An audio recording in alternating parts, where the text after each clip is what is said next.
Et là, ça marche? Alors, on va démarrer le cours. Alors, en fait, le cours, il va être dédié donc pour la Refoua Shlema, bien entendu. Et aussi, on va parler du sujet qu'on va traiter, c'est le sujet de Kippour. Alors, on va essayer de réfléchir ensemble à quoi ça correspond, qu'est-ce que c'est que cette fête de Kippour. Parce que d'un côté, on sait qu'à Kippour, on fait Shechianu. Ça veut dire Shechianu, c'est-à-dire qu'on va inaugurer la joie de ce jour. Oui, on est dans les Yamim Noraïm, des jours redoutables. Kippour, c'est un jour redoutable, c'est un jour où on s'est fait juger, où on doit faire Teshuvah. Donc c'est un jour un peu particulier. Et là, on constate qu'on dit Shechianu. Ouais. Comme on aurait dit Shechianu à Sukkot, oui, on va dire Shechianu le jour de Kippour. Donc c'est un jour de joie. Le problème qu'on a, c'est de confondre ces deux sentiments contradictoires. D'un côté, c'est des jours redoutables, ouais, on va devoir faire Teshuvah devant un Kadosh Baruch Hu, et d'un autre côté, on doit avoir la joie. D'où est issue la joie de ce jour? Où est-ce qu'on va puiser la joie d'un jour pareil? Alors il faut savoir que la Gemara explique, dans Ta'anit, la Gemara dit là-bas, qu'il n'y a pas eu de jour plus joyeux pour le clan d'Israël que 2 jours dans l'année. Tout Béav, le 15 du mois de Av, où les jeunes filles, elles se fiançaient, et le jour de Kippour. Et la Gemara d'expliquer en quoi le jour de Kippour est un jour de joie, un jour spécialement de joie. Parce que le jour de Kippour, c'est le jour où on va expier nos fautes. Et donc, ça doit exprimer de la joie. Ouais. Ça veut dire que le fait qu'on sache qu'il y a une solution à nos avérotes, que quand on fait des fautes, alors on a des solutions dans la vie. Cette solution-là, elle est extraordinaire. A priori, elle est extraordinaire. On va essayer de comprendre pourquoi. Et ça doit procurer de la joie. Et c'est pour ça qu'on arrive à avoir peur, évidemment, du châtiment d'Hachem. Mais quand on sait que le châtiment est lié à nos fautes et qu'on a la solution à notre problème, alors la joie, elle est décuplée. Ça veut dire que la joie vient de la peur, en fait. Vous avez compris que c'est parce qu'on a peur de perdre un lien avec Hachem et qu'on a la solution qui est proposée par Hachem que de faire Teshuvah, que là, on va trouver une solution et cette solution, elle procure de la joie. Maintenant, on va essayer de réfléchir ensemble à qu'est-ce que c'est que ce jour particulier. C'est un jour dans l'année. Vous savez, on voit dans le Rambam que le Rambam explique que le jour de Kippour, c'est un jour de Kappara. À quoi ça correspond historiquement le jour de Kippour? Ça correspond au don de la Torah. Vous savez que le 6 Sivan, Hachem s'est révélé au monde. Donc il y a eu les 10 commandements. Mais finalement, on aurait dû recevoir la Torah le 17 Tammuz, ce qui n'a pas pu se faire puisqu'on a fait le Vaudor. Et donc Moshe Rabbeinu est remonté sur le mont Sinaï pour pardonner cette faute du Vaudor, et de nouveau 40 jours pour recevoir la Torah. Ça veut dire que finalement on a reçu la Torah 120 jours après le jour qui était normalement prévu. Et donc on a reçu la Torah le jour de Kippour. Le jour où Hachem a dit Salarti Kidvarech, je pardonne comme tu as dit. Donc Moshe a prié, et comme Moshe a argumenté pour essayer d'expier la faute du Vaudor, alors Hachem a pardonné, et ce jour-là c'est le jour du pardon. C'est-à-dire qu'on a cristallisé dans l'histoire un jour qui est un jour fondamental qui s'appelle Kippour, qui est le jour de la Kappara, le jour de l'expiation de nos fautes. Ça veut dire que quelque part dans l'histoire, il s'est passé quelque chose qui a été novateur dans l'histoire d'un temps qui s'appelle Kippour, et qui a été organisé parce que quelque part Hachem a pardonné le clan Israël ce jour-là. Et ce jour-là, il reste indélébile dans l'histoire et dans les temps. Et ça, ce jour-là, c'est un jour de Kappara, d'expiation, où tous les ans, effectivement, Hachem va proposer aux hommes de faire Teshuvah, de se remettre en cause. Maintenant, est-ce que la Teshuvah est une mitzvah? Ouais, est-ce que la Teshuvah est une mitzvah? Alors, on voit qu'il y a une discussion parmi des décisionnaires entre le Rambam et le Ramban de savoir est-ce qu'il y a une mitzvah de faire Teshuvah. Le Rambam, Maïmonide, quand le Rambam, vous lisez le Rambam, Manui, dans le Rambam lui-même, le Rambam dit la chose suivante, et je vais vous lire le Rambam. Kol mitzvot shel Torah. Toutes les mitzvot de la Torah, il y a 613 mitzvot. Non, il faut savoir que dans les mitzvot, on comptabilise les mitzvot positives, qui sont de 248, et les négatives, qui sont de 365. Et donc ça fait 613 en tout. Il dit que, le Rambam explique que toutes les mitzvot Sheba Torah, ben assez, ben lota, c'est qu'elles soient positives ou négatives. Imavar adam alachat mehem. Si une personne a transgressé, c'est-à-dire soit il s'est refusé à faire une mitzvah, soit il a pratiqué une faute, une avéra, ben bezadam ben bishgaga, il y a 2 attitudes possibles, soit il a volontairement transgressé la Torah, soit il l'a fait par accident, sans savoir, il ne savait pas que c'était interdit. On fait Teshuvah aussi sur des choses qu'on n'avait pas pensé faire, qu'on ne savait pas que c'était interdit, on fait Teshuvah dessus.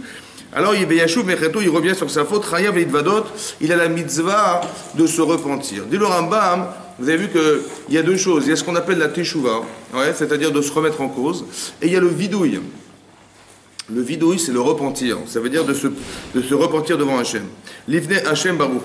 Chez les maris, Shoishar, Yershiasu, Vitvado et Khatatam, donc ils vont énoncer leurs fautes. Asher Asu, c'est vidouille Dvarim. Vidouille Zé Misvatase. Le Rambam explique que l'essentiel, c'est pas la Teshuvah. L'essentiel, c'est d'arriver à se repentir devant Hachem. Ça, c'est la misva de la Torah. Comme si que, intellectuellement, on pouvait tout à fait comprendre que quelqu'un doit faire Teshuvah. Ça veut dire qu'on ne peut pas rester au même niveau toute sa vie et que ça n'existe pas une personne qui ne fait jamais d'erreur. Ça n'existe pas. Donc forcément, logiquement, on doit se remettre en cause. C'est logique, ça. Par contre, dénoncer ses erreurs, de se faire pardonner, c'est autre chose. Ça va? Et donc le Rambam d'expliquer que la mitzvah de Teshuvah, essentiellement, est liée au fait d'être capable de se repentir. Alors, qu'est-ce que ça veut dire se repentir? Alors, il explique le Rambam. Vidoïze mizotase. Ketsal midvadim. Demande au Rambam comment on fait vidoï, comment on se repentit. Omer anach Hashem chatati aviti pasharti. Anna Hashem. On se tourne devant Hashem et on dit trois choses. Aviti. Donc, chatati, aviti pasharti. C'est quoi la différence entre ces trois termes? Ouais, chatati, ça veut dire fauter. Aviti, ça veut dire fauter. Et pasharti, ça veut dire fauter. La Gemara explique que khatati, ça veut dire j'ai fauté par accident. Je ne savais pas, voilà, je suis arrivé, c'était Shabbat, je parlais du PSG, tout ça, je ne me suis pas rendu compte, c'était le foot et tout, et je rentre à la maison, et tac, j'ai lu la lumière, ah, c'est Shabbat. D'accord, j'ai oublié que c'était Shabbat. Ou bien je ne savais pas qu'on avait le droit d'allumer la lumière, ou je ne savais pas qu'on avait le droit de porter, je ne savais pas, j'ai jamais su, on m'a jamais dit, et donc dans ce cas-là, j'amène un korban, ça s'appelle khatat. Khatati, je reconnais que j'ai fauté par inadvertance. Raviti, c'est l'inverse. Je savais que c'était interdit, mais j'ai transgressé quand même. Je savais qu'on n'avait pas le droit de prendre l'ascenseur, je savais qu'on ne pouvait pas prendre la voiture, je disais comment je vais aller à la synagogue, comment je vais faire à la synagogue. À 1 km, à 5 km d'ici, je ne vais pas y aller à pied quand même, ça se fait pas, non. Donc il prend la voiture, Shabbat veille nafash, il ne faut pas se fatiguer, Shabbat, non. Alors il prend sa voiture, il y va. Il y va volontairement en sachant que c'est interdit, il y va quand même, vous avez compris? Donc je fais Teshuvah en sachant que j'ai transgressé Shabbat volontairement. Ou bien pas charti, ou bien j'ai fauté pour énerver le bon Dieu. Ça veut dire que le type il va manger du cochon le jour du Kippour. Vous avez compris? Il va juste pour l'embêter, il va vouloir. C'est pas charti, c'est le pire. Donc il y a khatati, j'ai fauté, je reconnais que j'ai fauté par inadvertance, je ne savais pas. Aviti, j'ai fauté tout en sachant la halakha, mais j'ai fauté quand même. Pas charti, j'ai fait volontairement pour énerver Hachem. Ça va? Voilà. Donc ça, c'est dans ces cas-là, on fait Teshuvah. Les falecha devant toi, ve'asiti karvekar, on doit décanter la faute. Ça veut dire que c'est très important non seulement de reconnaître sa faute, mais de décanter ce qu'on a fait. Parce que psychologiquement, c'est important de s'entendre dire. Ça va? On va essayer de comprendre pourquoi c'est important de dire. Aren echamti ou boshti. Dit le Rambam, après on passe au regret. On regrette la faute. Je regrette d'avoir été cette personne. Ou boshti et j'ai honte. Et après, on prend sur le choix de ne plus recommencer. Ça veut dire, le Rambam d'expliquer que c'est quoi le vidouille, c'est quoi se repentir, c'est de dire j'ai fauté. La chose la plus compliquée au monde, c'est d'avouer sa faute. Hein? Quand quelqu'un vous fait un reproche, qu'est-ce que vous dites? De quoi je me mêle? Est-ce que moi je m'occupe de ta vie, moi? Ouais. D'accord? C'est difficile de s'entendre dire qu'on a été fauteur. Donc d'avouer ses fautes, c'est un travail personnel. Ça veut dire que je mets de côté mon petit amour propre et je dis c'est vrai, j'ai fauté, j'accepte. Ça va? Raviti, c'est fondamental. Parce que tant que je ne reconnaîtrai pas ma faute, tant que je ne suis pas fauteur, je ne remets rien en cause. D'accord? Mais pour remettre en cause quelque chose, il faut comprendre en quoi je suis rabaissé par la faute. En quoi je perds d'être un fauteur. Maintenant, la faute, il faut comprendre que la faute, ce n'est pas forcément l'acte. La faute, ce n'est pas forcément ce que vous faites. La faute, c'est ce que vous êtes. C'est ce que vous pensez. D'accord? Si par exemple, je suis nerveux, je suis avare, je ne suis pas intelligent, je suis spontané, je suis je ne sais pas quoi, ouais, ben c'est ça qui va faire que je vais faire des erreurs. Donc je ne veux pas forcément faire Teshuvah sur ce que j'ai fait, mais d'essayer de comprendre pourquoi vous l'avez fait. La faute, elle est répertoriée non pas dans ce qu'on fait, parce que c'est vrai, ce qu'on a fait, c'est grave, mais la faute est répertoriée chez moi dans ce que vous pensez derrière.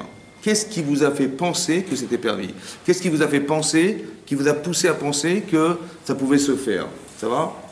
Et c'est ça qui est problématique. C'est dans le caractère ou dans la faculté à comprendre derrière, qui était fausse, qui m'amène à agir. Donc la Teshuvah, elle ne s'entend pas forcément dans des actes. Je dirais, je regrette d'avoir fait cet acte. Oui? Parce que par exemple, si quelqu'un il est nerveux, par exemple, il va s'énerver avec sa femme, avec son mari, avec ses enfants, avec son employé, avec ses parents, avec les amis, avec n'importe qui. Il dit bon bah je vais faire tchouva, je vais demander pardon à tout le monde, machin, donc je vais dire ah je regrette, excusez-moi, je me suis énervé contre vous, excusez-moi, pardonnez-moi de vous avoir dit telle chose, pardonnez-moi de vous avoir. Non, la prochaine fois je me tais, je parle plus. Non, t'as pas compris. Le problème il n'est pas dans ce que tu dis. Le problème c'est dans ton caractère. Il faut que tu changes ta façon de vivre, parce que tu vois bien que tu t'éloignes. Quelqu'un qui est orgueilleux, orgueilleuse, et qui se permet de faire de la médisance, ouais. Il faut comprendre pourquoi je fais de la médisance, pourquoi je ne souffre pas d'isoler les autres en disant du mal des gens, ça va? Pourquoi je ne souffre pas de mettre des tâches sur les gens, ça ne me dérange pas. Vous avez compris? Donc le problème, c'est pas dire, ah mais je vais me taire. Non, il faut juste comprendre que qu'est-ce qui est la source de ce problème. Alors peut-être c'est de l'orgueil, peut-être que c'est de la négligence, peut-être que c'est comment vous dire, c'est de dévaloriser l'être humain, peut-être que je vaux rien moi-même, alors je m'en fiche des gens, vous avez compris ou pas? Mais prends un peu de valeur, un peu d'auteur, et tu verras que si tu te considères que tu es quelque chose, tu ne peux pas parler du mal des autres. Donc c'est ça, de dire khatati, c'est de comprendre fondamentalement. Et donc j'avoue mes erreurs. Maintenant quand j'avoue mes erreurs, dit le Rambam, il faut ensuite regretter sa faute. Il faut avoir honte de soi. C'est les sentiments. D'abord, j'énonce ce que je suis. Mais j'ai honte de moi. Ça va? Quand je dis, mais comment j'ai pu faire une chose pareille? Mais comment j'ai pu faire une chose pareille? J'ai honte de ce que j'ai fait. Par exemple, un exemple dans la Torah. Lorsque Yosef, il annonce à ses frères qu'il est Yosef. Et qu'en voyant Yosef, roi d'Égypte, ils ont compris que le rêve de Yosef, quand il a dit vous allez tous vous prosterner à moi, c'était pas le roi d'Israël qui allait faire une fracture dans le clan d'Israël et qui allait diviser en deux Yehuda et la tribu et la destinée de Yehuda et Yosef qui monsieur il se prétend être le roi de quelque chose. Finalement on l'a vendu, esclave, séparé de sa famille. Son père il a porté un deuil pendant 22 ans qu'il n'a jamais supporté. Et quand on s'est rendu compte qu'on s'est trompé, on dit mais j'ai vendu Yosef, on a vendu Yosef, mais c'était pas du tout ça, on n'a rien compris. C'est-à-dire qu'on a fait l'interprétation d'un rêve, en pensant que c'était le roi d'Israël, finalement c'était pas du tout ça, c'était le roi d'Égypte. Waouh! Et marqué, Veni, Valou, Mipalav, ils étaient honteux devant, ils étaient épouvantés dans ce camp. Et il était moi Yosef. Et on a vu Yosef, roi d'Égypte, c'était roi d'Égypte. C'est-à-dire que mon père, il a subi un deuil qu'il n'aurait jamais dû subir. Je l'ai vendu, séparé de sa famille pendant 22 ans, alors qu'il avait 17 ans. Je lui ai fait subir quelque chose qu'il n'aurait jamais dû subir, qu'il a souffrance, il est passé par l'Égypte, par la corruption, par tout ce qu'il a pu subir, le pauvre. Il est passé par la prison, tout ça pour rien. J'ai honte. Vous avez compris? Veni, Valou, Mipanav. Et puisque j'ai honte, alors je regrette. Et parce que j'ai honte, c'est quelque chose que je ne pourrais plus refaire. Ça veut dire que quand je m'engage dans ma vie à ne plus refaire quelque chose, je pense que ce qui est essentiel à comprendre derrière tout ça, c'est l'intensité de la honte que j'ai au départ. Plus j'ai honte de moi, plus c'est impossible de refaire. Ça veut dire que l'assurance et la garantie de ne pas recommencer une avéra, c'est l'intensité et la honte qui a pu se contracter dans ce que j'ai ressenti au départ. C'est parce que j'ai honte de ce que j'ai fait, j'ai honte de moi, que je me retrouve dans une situation où tu me demandes de recommencer, je ne peux plus. Ça veut dire que ça me renvoie à des messages qui étaient négatifs chez moi et qui m'amènent à une honte que je ne peux plus supporter, et donc ça me permet de me sauvegarder. Maintenant, comment je comprends ça? Comment on arrive à comprendre la honte? C'est quoi la honte? Comment ça se développe psychologiquement la honte? Comment des fois on a une honte intellectuelle, et une fois on a une honte émotionnelle? Des fois, je sais que j'ai fait des bêtises, je dis, bah, qu'est-ce que j'y fasse? Ouais, t'as raison, c'est vrai, c'est comme ça, c'est vrai, c'est pas bien, mais bon, mais je rougis pas. Je sais que c'est pas bien, mais je ne rougis pas. Et des fois, je rougis. Des fois, j'ai honte de ce que j'ai fait. D'où vient la différence? Comment on arrive à expliquer que je sais que j'ai besoin de ça, parce que si j'ai pas honte, eh ben, je recommencerai toute ma vie. C'est vrai. Comment je vais développer cette notion de honte qui va permettre justement de pouvoir me garantir que ce que j'ai pris sur moi ne se refera plus, et qui va permettre de garantir la nécessité, la sérénité et la conviction que je suis, je suis clairvoyant dans ce que je vous dis. Vous avez compris? Par exemple, un couple qui se dispute. Voilà. Imaginez un couple qui se dispute, ils en arrivent à se crier l'un l'autre, et la femme, elle en a marre de son mari, elle se sauve, elle va chez ses parents. En pleurant. Ça va? Bon, il a dû dire des choses pas sympas, son mari, et donc elle s'est sauvée. Ça va? Et il court derrière, et il arrive chez ses beaux-parents, il dit, qu'est-ce qui se passe? Il tape à la porte, il dit, mais son beau-père, qu'est-ce qui s'est passé? Elle est rentrée dans sa chambre en pleurant. On s'est disputé. Bon, il ouvre la porte, il voit sa femme en pleurant, il dit excuse-moi, Khatati, Aviti, Pachati, Nefanecha, bon, ça marche ou pas? Non. Des yeux.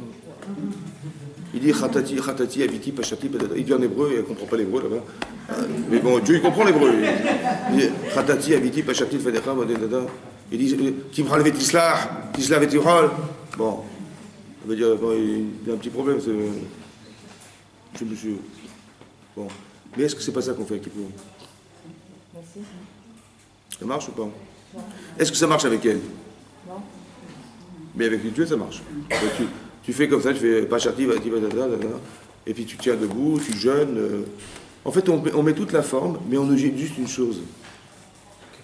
On manque l'essentiel. Parce que ma femme, si je lui fais ça, d'abord, il faut que je sois sincère. Et demain, hein, elle va me dire, attends, j'ai compris, bon, t'es sympa, mais qui me dit que ça va pas recommencer? Mais si je rougis devant elle,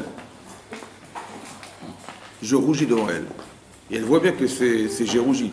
Si je dis, bah écoute, je suis désolé, je ne recommencerai plus, ou alors accepte-moi comme je suis, écoute, c'est comme ça, j'y peux rien. Ça marche ou pas? Non. Mais si je rougis, le fait de rougir, c'est un révélateur fondamental. Mais d'où vient la rougeur? Comment je vais réussir à cultiver ce rapport? En fait, la rougeur, quand je rougis d'une faute, c'est le contraste entre le bien et le mal.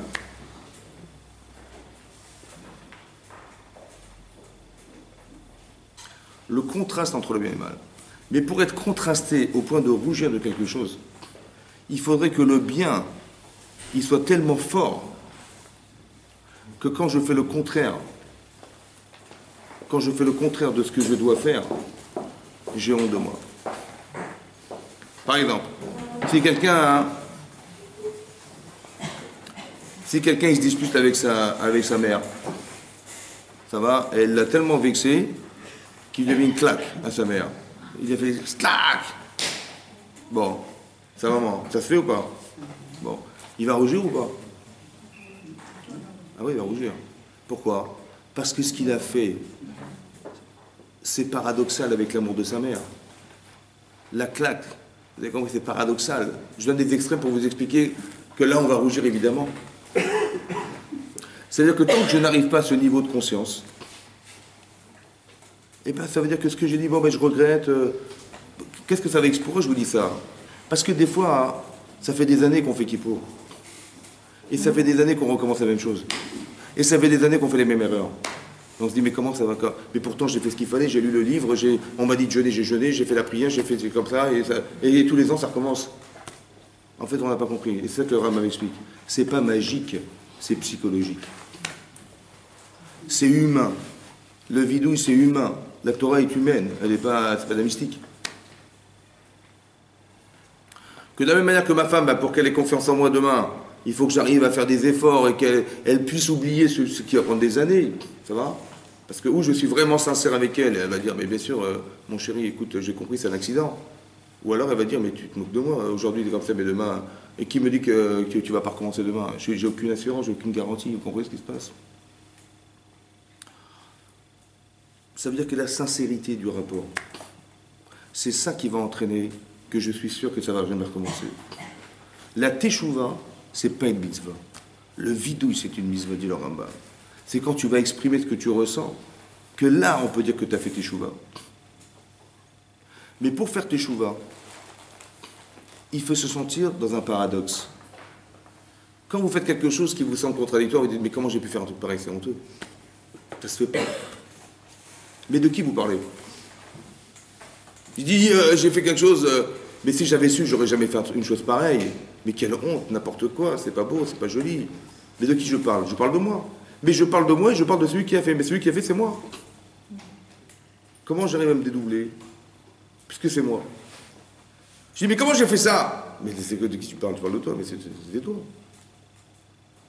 Comme si qu'il fallait être un autre. Il fallait être un autre pour avoir honte de premier.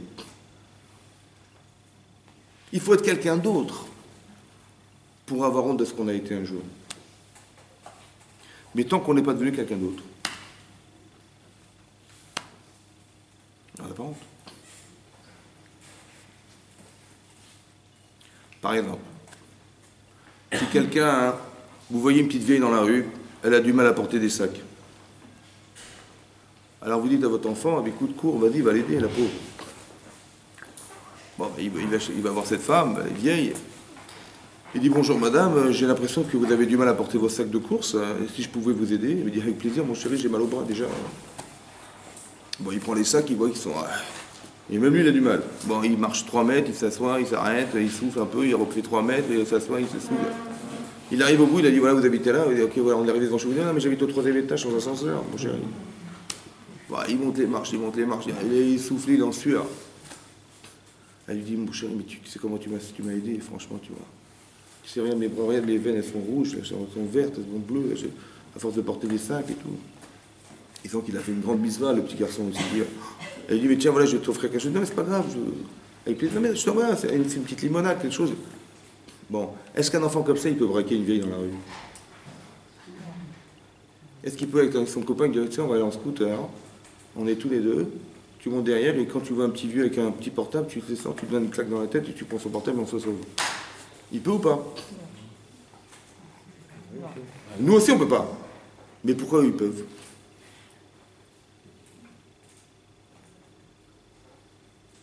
Puisque le bien n'existe pas, le mal n'existe pas.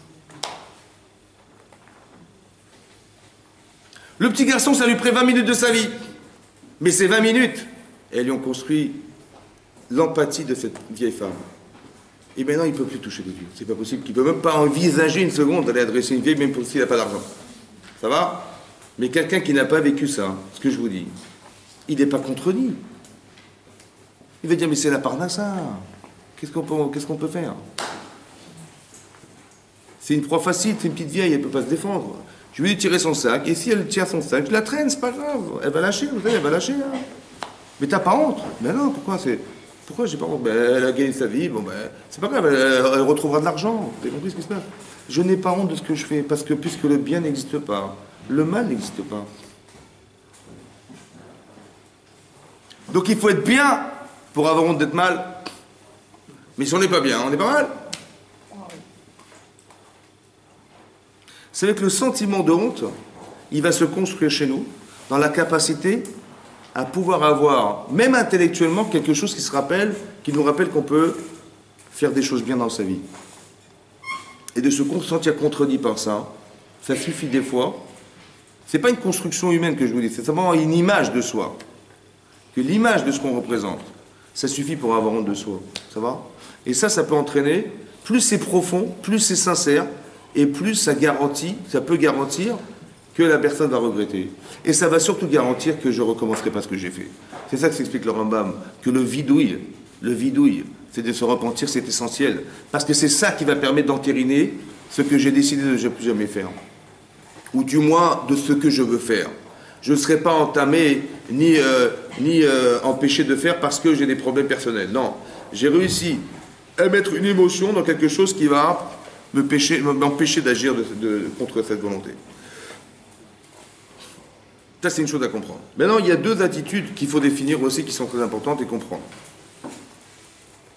Quand la Torah parle d'Avera, de faute, il faut comprendre que c'est pas neutre. Nous, on croit, bon, ben, quelqu'un, il a fait une faute dans sa vie, qui est répertoriée par la Torah, bon, il a fait une faute, il dit, bon, ben, j'ai fait un acte, je regrette. Bon. En fait, il faut savoir une chose. Comme ça explique les Chachamim, que, en fait, la Avera, elle contient quelque chose en elle. Quand j'ai fauté par plaisir, ou quand j'ai fauté par attirance quelque part, ou quand j'ai fauté, le problème, il est comme ça. Il y a cette forme de recul qui se permet au départ, on dit, mais Chazvé Shalom, je vais faire une chose pareille, parce que c'est théorique. Mais quand je rentre dans la pratique de la faute, comme dans la pratique de la mitzvah, il va se passer quelque chose. Ça veut dire que je vais être pénétré d'un désir, soit de mitzvah, c'est pour ça que le Père Kavod, c'est marqué dans les Maximes des Pères, qu'une mitzvah entraîne une mitzvah. C'est pas mécanique, c'est pas parce que vous avez fait des mitzvot que vous avez le mérite d'en faire d'autres. Non, c'est que puisque vous avez fait une mitzvah, ça vous a fait plaisir. La nostalgie du plaisir va vous pousser à en faire d'autres. Autant que la nostalgie de la faute, j'ai pris plaisir à faire une avéra, j'ai gagné de l'argent malhonnêtement, je l'ai mis fait un marché, c'est super. Je l'ai roulé dans la famille, il n'a rien compris, il n'a rien vu, super. Ben, je vais recommencer demain. Le plaisir que ça procure, c'est ça qui pousse la personne à agir. Ça, c'est quand j'ai décidé. Mais il faut savoir une chose claire. Que tout ce que vous ressentez est animé par quelqu'un d'autre que vous-même. Par exemple, on le comprend bien, hein, c'est ce que la Torah appelle le Yetzer Hara, le mauvais penchant. Qu'est-ce que c'est que le mauvais penchant? Par exemple, voilà, vous faites la tfila. Ouais, vous êtes en train de faire la prière. Voilà, vous faites la prière. On est en plein Amida, ça veut dire on a fait les brachot du matin, on a fait les psuké d'Izimra, on a fait le Yetzer, on a fait Kriyat Shema, on a tout fait. J'ai dit Shema Israël Hashem Elokeinu Hashem Echad. Écoute Israël Hashem, notre Dieu, Dieu est un. Voilà, j'ai dit il est Echad. Echad, ça veut dire qu'il est unique. J'ai fait l'Amida, donc je m'adresse à Dieu là, je m'adresse à Dieu, oui non. Et tout à coup, qu'est-ce qui se passe? À quoi je pense? De façon systématique. Hein. Dans ma tête, j'ai des rendez-vous cet après-midi, ma femme m'a dit n'oublie pas ça, voilà que je pense. C'est incroyable, non? Bon. Est-ce que c'était le moment de penser à ça? Non. C'est quand vous parlez à quelqu'un et vous évadez. Excuse-moi, je t'ai pas écouté. Mais de quoi tu ne m'avais pas écouté? C'est honteux. Quand je parle à quelqu'un et je m'évade, c'est honteux. Mais quand je parle à Hachem, je m'évade, c'est normal? Non. C'est pas normal d'un côté. Mais d'un côté, ça veut dire aussi, il faut comprendre, que c'est pas moi qui pense, puisque je voulais pas penser. Mais moi, je voulais pas penser à ce que ma femme m'a dit cet après-midi. Je voulais pas penser au rendez-vous que j'ai de clients. Je voulais pas penser à ça. Je voulais prier. C'était ni j'avais l'intention, ni c'était le moment. Donc qui c'est qui m'a fait penser? Hein? C'est rare. Ça veut dire qu'Hachem, il a créé un ange qui est dans votre cœur. Attention, hein. J'ai parlé Shabbat avec un psychiatre, il m'a dit je ne savais pas, il ne connaissait pas ça. C'est incroyable. J'ai dit mais comment vous expliquez-vous que tout à coup on a des... Il m'a dit ouais c'est l'inconscient, machin. J'ai dit j'ai compris, mais ça c'est ce que j'ai dans le cœur, mais qu'est-ce qui anime cet inconscient? Il m'a dit je sais pas. Et bien c'est ce que la Torah définit comme le Yetzer Hara. Hachem il a créé un ange qu'on a dans notre cœur, qui est à la fois positif et négatif. Il y en a un positif, un négatif. Le Yetzer Hara, Yetzer Hara. Quand vous dites dans le Kriyat Shema tous les jours, Bechol levavecha, de tous tes cœurs au pluriel, la Gemara dans Brachot explique qu'on a deux tendances. Mais il y a deux tendances qui sont animées par deux anges. Le Yetzer Hara et le Yetzer Hara. Ça veut dire qu'on nous pousse à penser. Cette image-là que vous voyez qui vient dans votre cerveau quand vous faites un Amida, c'est pas vous qui la voulez, c'est lui qui vous l'a mise en... Pourquoi? Pourquoi faire? Parce que si vous pensez à vos courses de cet après-midi, ou vous pensez aux choses importantes que vous avez à faire, lui, qu'est-ce qu'il a été faire? Il a été puisé dans votre cœur, consciemment ou inconsciemment, ce que vous avez dans le cœur. Et il vous l'a mis en pleine figure pour vous couper de la prière. Parce que si tu pries Hachem et tu arrives à créer le lien avec Dieu, ouais, il est foutu, lui. Donc pour ne pas qu'on puisse le faire, qu'est-ce qu'il a fait? Qu'est-ce qu'il a fait? Eh bien, il m'a mis cette image en tête. Maintenant, comment je vais l'évacuer? Comment je vais m'en débarrasser de cette image? Et voilà, je prie, systématiquement je prie, au bout de 3 brachot, je pense à autre chose, je m'évade. Comment c'est possible ça? Bah oui, parce que si je m'évade, c'est qu'il y a quelqu'un qui m'a fait penser. Mais j'ai accepté cette image. Mais pourquoi je l'ai accepté cette image? Pourquoi la pulsion je l'ai acceptée? J'avais pas envie de fauter moi. C'est lui qui m'a montré une belle femme, c'est lui qui m'a montré un beau garçon, c'est lui qui m'a montré cette boîte de nuit, c'est lui qui m'a montré je sais pas quoi. Et j'ai vu, il y avait des images, des choses qui m'ont poussé. Je t'ai attiré, je t'ai aspiré. C'est comme ça. Ouais. Et après, je suis tombé amoureux de cette chose, je suis tombé amoureux de... Mais en vérité, au fond, c'est parce que je l'avais accepté, je ne le voulais pas en fait. Cette image. Maintenant, j'ai fauté une fois. J'ai fauté 2 fois. J'ai fauté 3 fois. J'ai fauté 10 fois.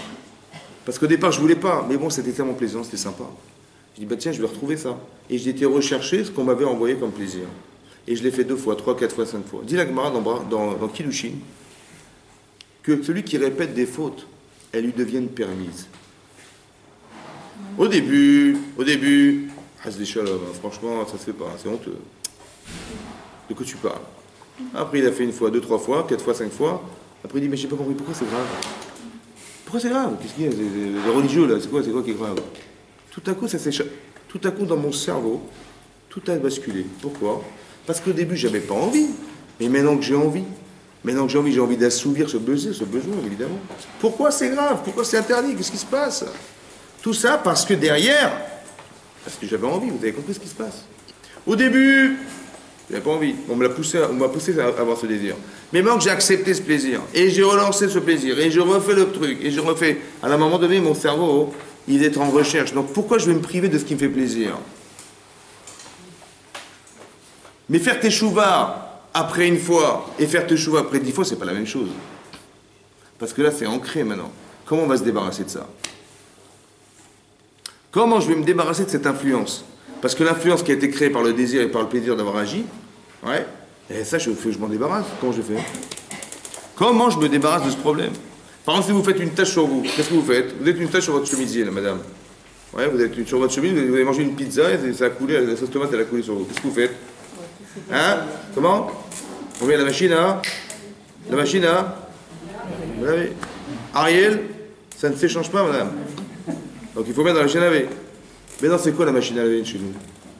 Moi, je veux faire tchouva. Moi, je dis, ah, je m'excuse, pardonne-moi, excuse-moi. Elle est où la machine à laver? Elle est où la machine à laver? Hein? C'est-à-dire? Mais je pourrais répéter toute la journée. Il y a une tache sur votre chemisier. Ah, je regrette, mais quelle bête. Mais qu'est-ce que j'étais manger des pizzas? Mais qu'est-ce que j'ai été faire de faire laisser couler la pizza sur moi? Je me suis trouvé avec une tâche sur moi, je regrette et je recommencerai plus, c'est terminé. Elle va s'enlever la tâche? Non. Et là, elle s'en va la tâche. Comment elle part la tâche? Qui c'est qui enlève la tâche? Ariel. Ariel. C'est pour ça que c'est votre mari qui s'appelle Ariel, vous avez toutes les choses. Alors, comment on enlève les tâches? Est-ce qu'on peut enlever une tâche? Mais comment ça part? Comment ça s'en va? J'ai pas compris. Comment ça s'en va? Vous pouvez regretter, avoir honte de vous, mais la tâche, elle est là. En se remettant en cause. Hein? Mais comment ça part avec la teshuva? Hein? Voilà, Non, j'ai une tâche sur moi. J'ai une tâche sur moi. Ça va? Voilà, je suis une femme qui va se marier. Là, je me trouve là, sous la roupa. Ça va? Et je suis toute belle avec ma belle robe blanche.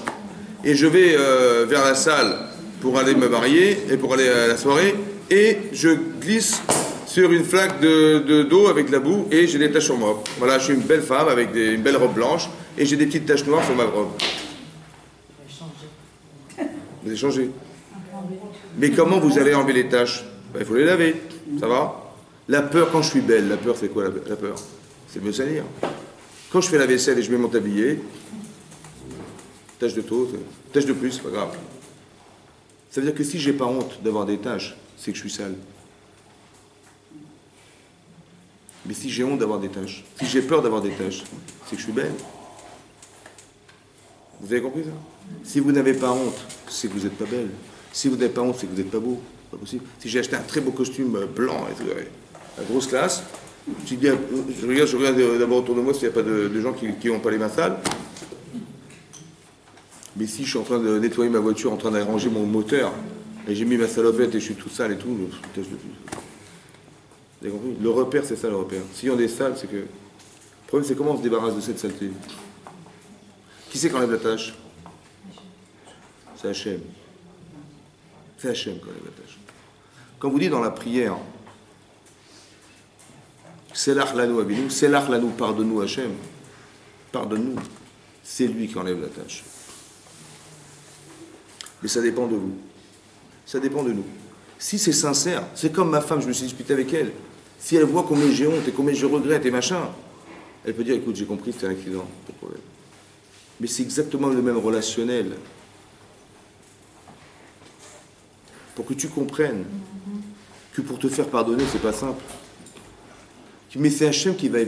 Qu'est-ce qu'il va faire Hachem? Il va enlever cette tendance que j'ai créée sur moi-même. C'est lui qui va me pardonner. Le pardon d'Hachem, c'est lui qui enlève la tâche. Moi, je suis sincère avec lui. Vous avez compris? C'est ça que le Rambam explique là, en disant, on fait teshuva devant Hachem. Ça veut dire quoi devant Hachem? Je n'avais pas compris. Ça veut dire quoi devant Hachem? Devant le mur. Mais à qui je parle? Mais je me parle à moi-même. Je dis, j'ai fauté, je regrette, j'ai machin, j'ai honte de moi. À qui je parle? Je parle à moi. Il est où Dieu? Il est où Dieu là? Où est Dieu dans cette histoire? En fait, on n'a pas compris. On croit que la teshuva, c'est d'avoir bonne conscience. Tu dis, voilà, maintenant, j'ai plus rien à reprocher, mais dorénavant, je suis un type bien, voilà. Dieu m'a dit, fais teshuva, je regrettais, voilà, je suis propre, je suis. T'as pas compris. Le problème, c'est pas ça. Le problème, c'est pas d'avoir bonne conscience de soi. Le problème, c'est que tu sais ce qui s'est passé. Quand tu as fait une avéra, tu t'es détaché d'Hachem. Quand tu as fait une avéra, Tu as créé un tsar de la shrina. Hachem, il est en souffrance.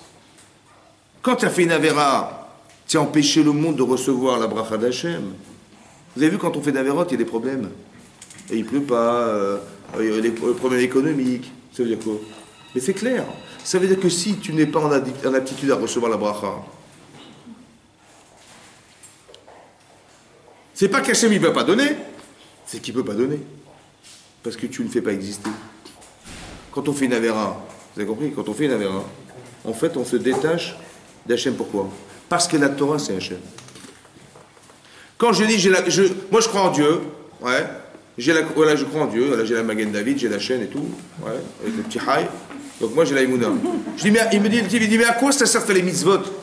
À quoi ça sert les mitzvot? Puisque je crois en Dieu. Pourquoi tu mets de finis pour croire en Dieu? Pourquoi tu fais Shabbat pour croire en Dieu? Moi je crois en Dieu, moi j'ai besoin de Shabbat. Je ne dis pas donner tes finis. Voilà, je crois en Dieu, c'est pas besoin. Je dis, t'as raison mon chéri. Bon, tu sais quoi? Tu vas arrêter de travailler Shabbat. Je dis, pardon? Et Shabbat, mais c'est le jour où je fais le plus de business. Mais je dis, mais j'ai pas compris, mais c'est marqué dans la Torah qu'on ne peut pas travailler Shabbat. Je dis, oui, ça va, j'ai la Emouna. Je dis, t'as pas compris. La Emouna d'Hachem, c'est pas avoir la Emouna d'Hachem et t'inventer une Torah. C'est d'avoir la Emouna d'Hachem à travers la Torah. C'est pareil.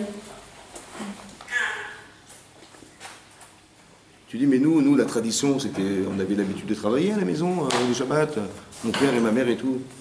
Mais je dis, c'est pas ça la Emouna d'Hachem. La Emouna, c'est d'arriver à avoir confiance en Dieu, que même si tu ne travailles pas Shabbat, tu vas gagner ta vie, t'inquiète pas. Mais pas te dire, non, je crois en Dieu, mais je m'arrange.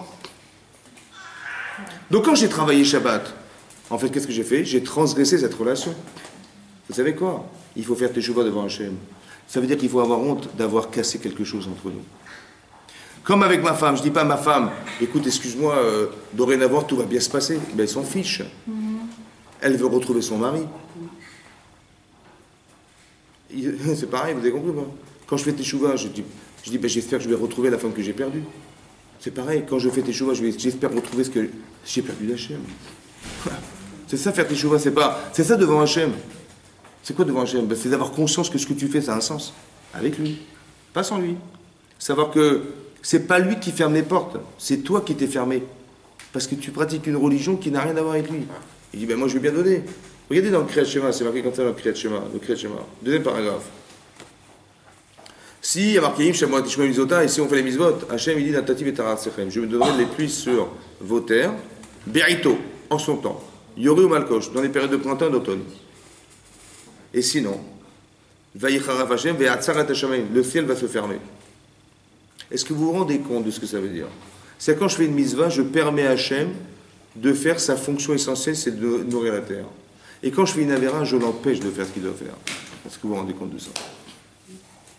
Lui, il veut donner tout ce qu'il a, il veut. Parce que, quel intérêt il a d'Hachem de créer le monde? À quoi ça lui sert? Ça sert à rien. Si ce n'est que de partager ce qu'il est avec ce qu'il a créé. Mais quand je fais une avéra, je l'empêche de faire. Vous vous avez rendu compte de ce que ça veut dire, ça? Quand je fais une avéra, je l'empêche de faire tomber de la pluie sur la terre. Moi, je croyais que moi, il m'avait puni. Moi, il m'a dit, ah bah t'es pas gentil, je te donne pas d'eau. Mais non, c'est pas ça qu'il a dit. C'est qu'il veut bien me donner, mais il peut pas parce qu'il n'y a personne en face. C'est ça que ça veut dire. Donc c'est moi qui ai raté l'occasion. C'est moi qui ai perdu la capacité à pouvoir relier ce lien. Ce lien, il est logique. Vous comprenez que c'est logique tout ça. C'est pas de la mystique, c'est pas de la... Dans la religion, on croit que c'est des... Que quand on rentre dans la soukha, il y a des gens, ils embrassent le bois et ils disent ça porte bonheur. C'est pas de la mystique, vous avez compris, c'est de la logique. On est dans la logique. Ça veut dire qu'il faut comprendre ce que ça veut dire faire teshuva. C'est comme dans le travail. Je sais pas, quand dans le travail, un dentiste, il va pas pratiquer son métier comme il y avait il y a 30 ans. Il est sorti de la fac, il a fait commencer à être dentiste il y a 30 ans. Il a pas les mêmes systèmes de travail, c'est pas possible. Je dis, mais non, on a gardé les mêmes fraises, les mêmes trucs. Je dis, on a évolué, mon chéri. Il faut faire teshuva. C'est comme des parents, et leurs gosses, ils ont 30 ans, ils leur parlent comme s'ils avaient 6 ans. Je dis, mais ton fils, il a 30 ans, mon chéri, mais il faut que tu te réveilles, fais teshuva. Vous avez compris? Il faut faire teshuva, mais c'est évident. L'évolution, elle se passe que comme ça. Si je ne fais pas, je ne remets pas en cause ce que je suis, mais j'évolue pas. C'est comme ça. De façon permanente, c'est comme ça. Il faut comprendre ça. Ça, c'est ce qu'on appelle la teshuva. Dit la Gemara dans Psachim que la teshuva, elle a été créée avant la création du monde. Eh ouais. Où c'est marqué? C'est marqué dans le premier texte de la Parashat Bereshit. C'est marqué Vayi Erev. Ce fut la veille. La veille. Vayi Boker. Ce fut le matin. Yom Echad. Yom Echad. Comment ça se traduit Yom Echad? Jour 1. Pourquoi il n'a pas marqué le premier jour? Comme il a marqué le deuxième jour, marqué le troisième jour. Yom Echad. Dit la Gemara, Vayi Erev. C'est ce que c'est la nuit, le soir. C'est les actes des Rechaim, dit le Midrash. Ce qui est sombre. Vous savez ce qui a marqué Boker? C'est les actes des Tzadikim. Yom Echad, dit le Midrash Rabbah. Yom Echad, c'est un jour, c'est Yom Kippourim. Ça veut dire qu'Hachem, il savait qu'on allait fauter. Parce que ça n'existe pas un Tzadik qui ne fait jamais de faute. Ça n'existe pas. Ça n'existe pas quelqu'un qui ne fait jamais d'erreur. Mais les erreurs sont référencées chez moi comme la capacité à se comprendre, à se connaître. Parce qu'on ne peut jamais ne jamais faire d'erreur. Donc forcément, il va falloir faire tes choix, évidemment, c'est comme ça. Ça a été prévu Yom Echad. Yom Echad, un jour, c'est le jour de Kippour. Il a été organisé ce jour. Parce que la kapara de toute l'année va dépendre de ce jour. Ça veut dire comme ça. Si par exemple quelqu'un il a fait un avera au mois de décembre, ouais, et il fait teshuva au mois de décembre, la kapara de sa faute, l'expiation de sa faute, elle se fera qu'à Kippour. C'est-à-dire qu'il faut être vigilant, parce qu'il a le désir de l'avera, même qu'il ait fait teshuva, jusqu'à Kippour. Pas qu'il a fait teshuva et que ça marche tout de suite. Il n'y a que les mitzvot positives que j'ai raté de faire, que là elles sont expiées tout de suite. Mais toutes les autres, il faut attendre Kippour. C'est là qu'Hachem il va finaliser la teshuva de la personne. C'est-à-dire que je dois rester vigilant et vigilante, que je sais que le problème je l'ai encore en moi. Et je dois faire attention de ne pas transgresser parce que ça n'avait pas été retiré. Ça va? Jusqu'à Kippour prochain. Le Yom Kippourim, ce jour de Kippour. Dit la Gemara, pire, la Gemara dans Yuma Dafpé, là-bas la Gemara dit que même le jour de Kippour il est Mechaper Avon. Le jour lui-même, dans le temps, il y a une expression des fautes. Pourquoi? Parce que c'est marqué Ki Bayom Azeh Yechaper Alechem. Car ce jour-là, j'expirerai vos fautes, dit Hachem. L'Etaher etrem, pour vous purifier, Mikol Chatotechem, de toutes vos fautes, l'Ifne Hachem tit Haru, devant Hachem, purifiez-vous. Se purifier, ça veut dire faire teshuva. Bizarrement, dans le texte, c'est marqué Ki bayom azeh yechaper alechem, car ce jour-là, j'expirerai vos fautes, alors qu'on n'a pas parlé de la teshuva. Il fallait dire voilà, vous avez fait teshuva devant moi, alors c'est ce jour-là que j'expirerai vos fautes. Il fallait dire l'Ifne Hachem tit Haru, devant Hachem, vous allez vous purifier. Et par corollaire évident, ce sera le jour où j'expirerai vos fautes. Non, il y a marqué car c'est le jour où j'expirerai vos fautes et devant Hachem purifiez-vous. Ça veut dire que quoi? Ça veut dire que dans le Yom Kippour, le temps de Kippour est un temps de kapara. En quoi le fait de vivre un instant qui s'appelle Kippour, déjà ça expie nos fautes. En quoi ça expie nos fautes? Sans teshuva, sans rien, zéro. Comment c'est possible? En vérité, vous savez quoi? Hachem, dans l'espace-temps du Kippour, il a créé le désir de faire teshuva. C'est pour ça que vous trouvez des gens qui sont des juifs de Kippour. Ben oui, le type il vient avec Christine à la maison, ouais, il dit je suis désolé Christine, aujourd'hui je ne pourrai pas être avec toi. Je dois aller à la synagogue. D'accord? Pour écouter le chauffard le jour du grand pardon. Mais je n'ai pas compris. Et demain, qu'est-ce que tu vas faire? Ben, je continue. Je vais demander pardon à Hachem. Demain, tu continues. Hein? C'est le jour du grand pardon. J'ai compris, mais tu sais que demain, ça va continuer, le grand pardon. Ça n'a pas de sens. Vous avez compris? En fait, ce qu'il ne sait pas, le pauvre, c'est qu'il est aspiré par la synagogue. Parce qu'Hachem, il a un peu diminué son désir. Le jour de Kippour. Ki bayom azeh, Hachem il a dit je vais enlever un peu du désir de la faute pour que tu aies envie d'aller à la synagogue et demander pardon à Hachem. Hachem il nous aide à faire teshuva. Il nous pousse à le faire. Il nous met dans l'esprit de le faire. Parce que le but c'est que tu changes. Le but c'est que tu dois atteindre quelque chose qui est toi. Chacun on a un objectif à remplir sur la terre. C'est difficile à déterminer parce que, en général, on ne se connaît pas. On ne se connaît pas. C'est pour ça qu'on a expliqué souvent que le mois d'Elul, c'est un mois de réflexion sur soi-même. Essayez de réfléchir à vous définir. Qui je suis? Très important de se connaître. Parce que, à Rosh Hashanah, Hachem, il nous juge. Pas qu'il nous juge, en fait. C'est une fausse compréhension.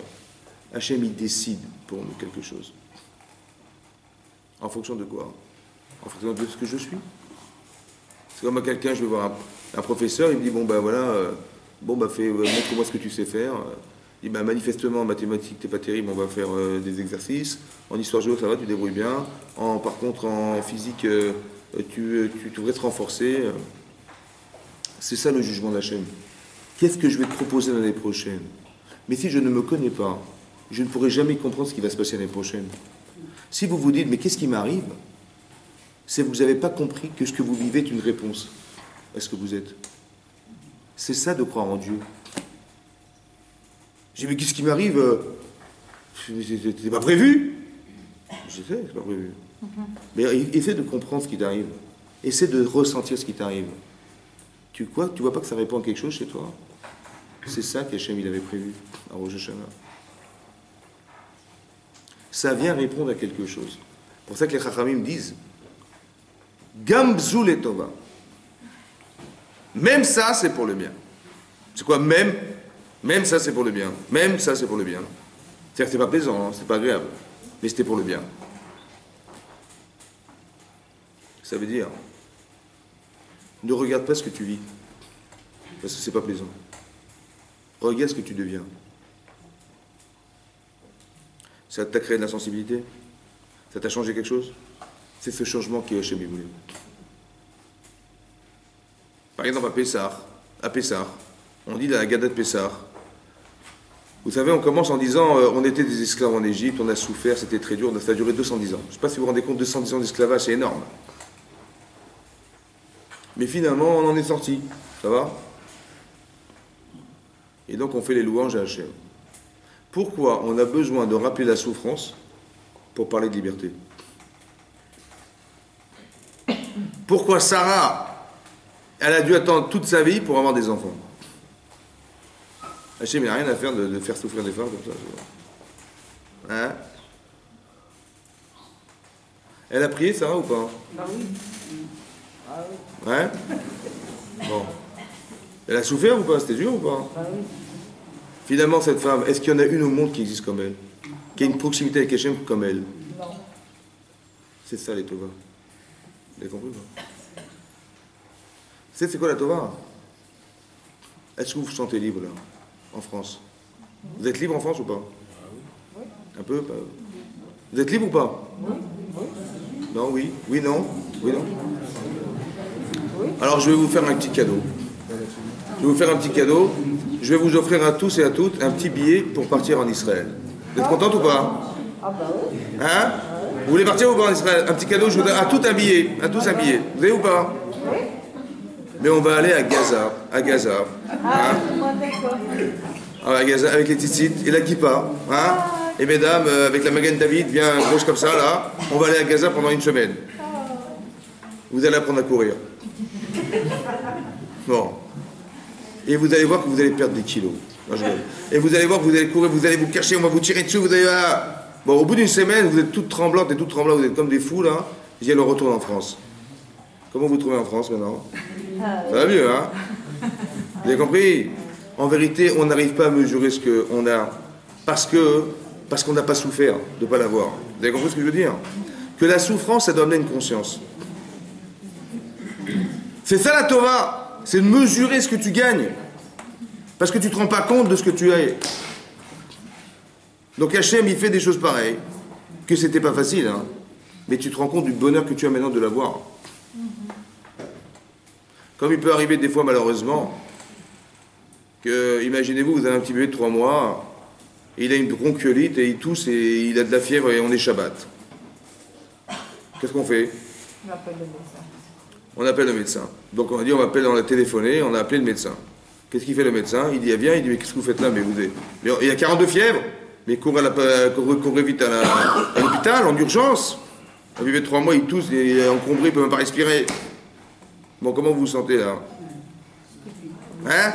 Stupide, mais il y a 2 petites boules qui poussent là. Hein? Bon, on va à l'hôpital. On arrive à l'hôpital, les médecins ils ne sont pas confiants, ils disent, vous savez, je sais pas. il pèse 3,5 kg, il est pas gros. Hein. Bon, la mère, elle pleure toute la journée, toute la nuit. Son mari, il fait des télim. Dimanche matin, bon, c'est un peu mieux, et dimanche après-midi, il est sorti d'affaires. Ça va? Vendredi, mais très bien. Dimanche, mais très bien. Et entre deux, catastrophique. Hein? C'était l'enfer. Bon, qu'est-ce qu'il veut le bon Dieu, je vais envoyer moi? Pourquoi cette angoisse? L'angoisse, c'est la vie.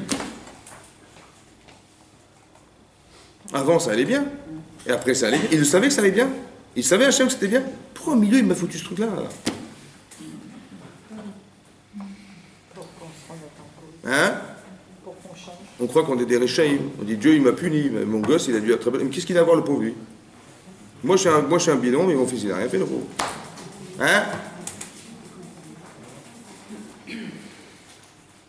Par exemple, vous revenez de la crèche. Ça va? Du jardin d'enfants. Votre enfant, il a 4-5 ans. Et vous sortez de la crèche. Et vous dites, alors, comment c'était l'école, mon chéri? Ah, t'as fait des beaux dessins, t'étais bien? Et vous arrivez à la voiture, et vous ouvrez la voiture, et vous ouvrez la porte, et vous retournez, il n'est pas là.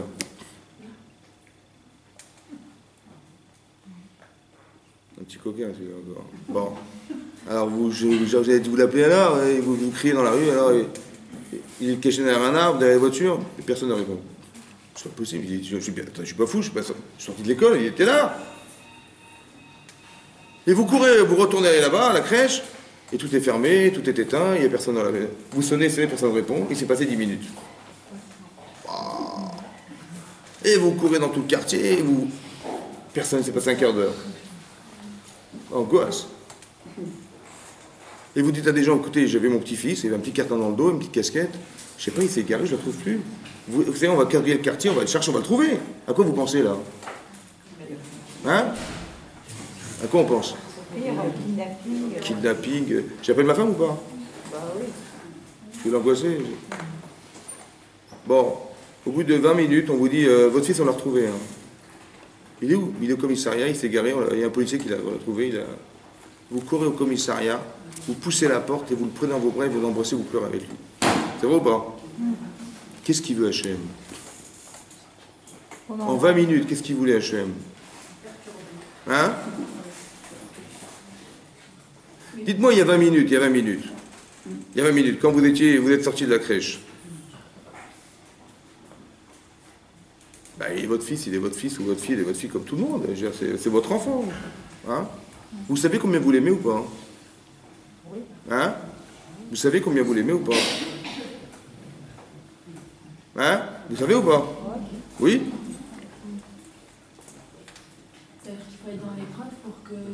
En fait, vous savez pas. Vous savez pas combien vous êtes libre. Quand je vous ai dit vous êtes libre, vous avez dit oui, non. Et quand je vous ai dit on revient de Gaza, vous étiez libre. Tout à coup, vous êtes libre. D'accord? En fait, on ne sait pas. Vous comprenez qu'on ne sait pas. Hachem, il a fait ça pour faire. Pour que vous sachiez combien vous aimez vos enfants. Maintenant que vous savez combien vous pouvez donner. Il est tombé malade. Vous avez eu peur hein, pour lui. Hein. Mais c'est la peur qui a construit l'amour. Parce que c'est parce que j'ai eu peur de perdre que je sais que j'y tiens. Et maintenant que je sais que j'y tiens, mais combien ma vie va changer? Parce qu'Hachem, il savait combien il avait besoin d'amour, cet enfant. Il n'a pas besoin d'amour virtuel d'une femme. Il a besoin du vrai, le vrai attachement. Et comment il va faire Hachem? Mais il est obligé de faire ça, vous avez compris pas? Ça a duré 20 minutes. Ça a duré une journée.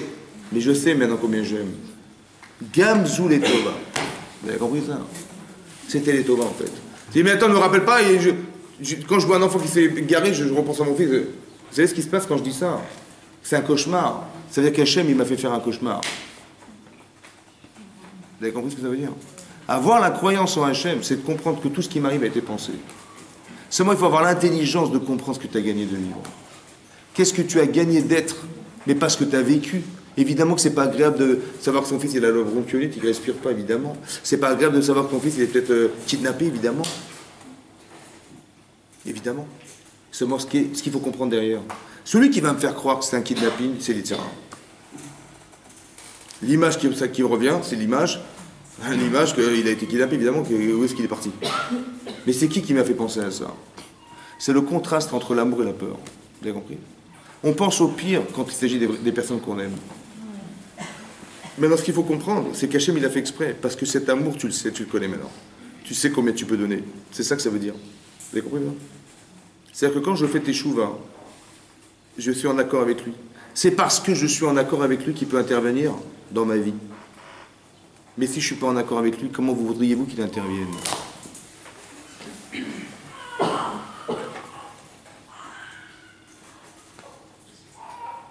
C'est ça que ça veut dire.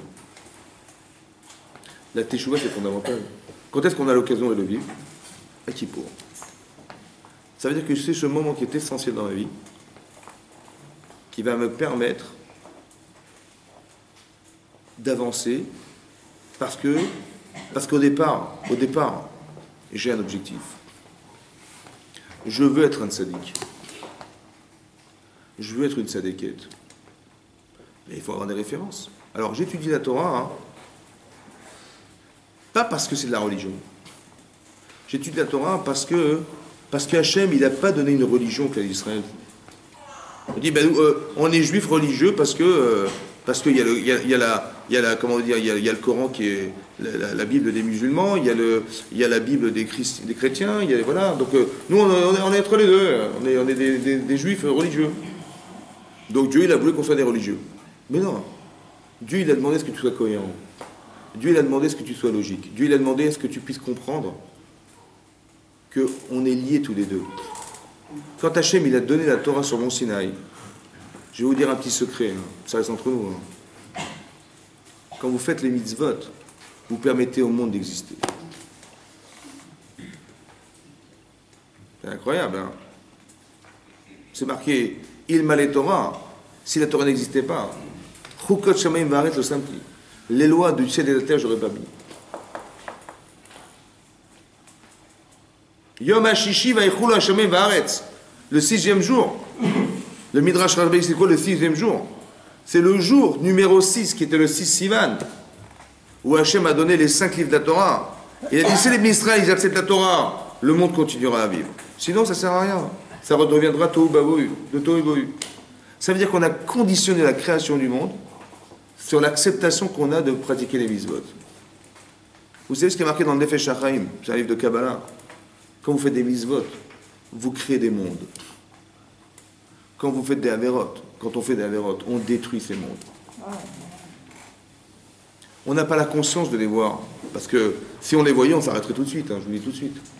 Mais Hachem, il a fait exprès de ne pas nous les montrer pour qu'on ait choisi de le faire sans avoir été obligé de le faire.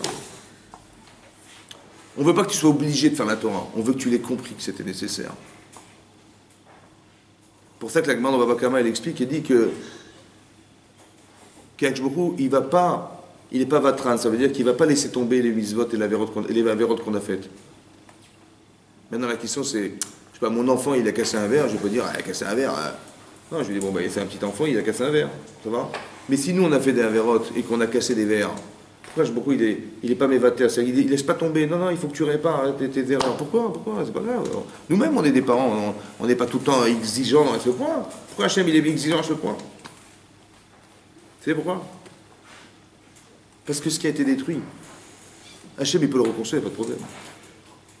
Mais Hachem il a dit, ce qui a été cassé, c'est votre teshuva qui va le réparer. Il a fait exprès de ne pas réparer. C'est comme j'ai fait exprès de ne pas toujours aider mes enfants. Parce que la Gemara dit que Mishen Bodaat, un enfant qui n'a pas de Da'at, assour les rachem alors. J'ai pas le droit d'avoir pitié de lui. Il n'a pas réussi son travail à l'école. Si c'est pas grave, écoute mon chef, on va lui faire le devoir, c'est pas grave. Allez. Le pauvre, il a eu honte. Viens, tu diras que c'est toi qui l'as fait. Un sourd de faire ça. Pourquoi? Parce que si vous voulez que vos enfants soient des abrutis, il n'y a pas eu, hein, c'est comme ça qu'on fait. On fait tout, on dira, t'as eu 20 sur 20, dis pas que c'est moi, hein. Et le gosse, il sait rien faire. Ça va? Un sourd les rachem alors. Hachem, il dit pareil, si tu n'as pas de date, j'ai pas le droit de faire le travail pour toi. C'est toi qui vas faire tes chouvas, qui va devenir cet homme capable de réparer ce que tu as cassé. C'est toi qui vas réparer ce que tu as cassé. Parce que tu as cassé des choses. On ne se rend pas compte de ce qu'on entraîne quand on fait des fautes. Ouais. Pourquoi c'est comme ça? Parce que il faut savoir une chose claire et nette. Que le fait d'être juif, c'est un privilège extraordinaire.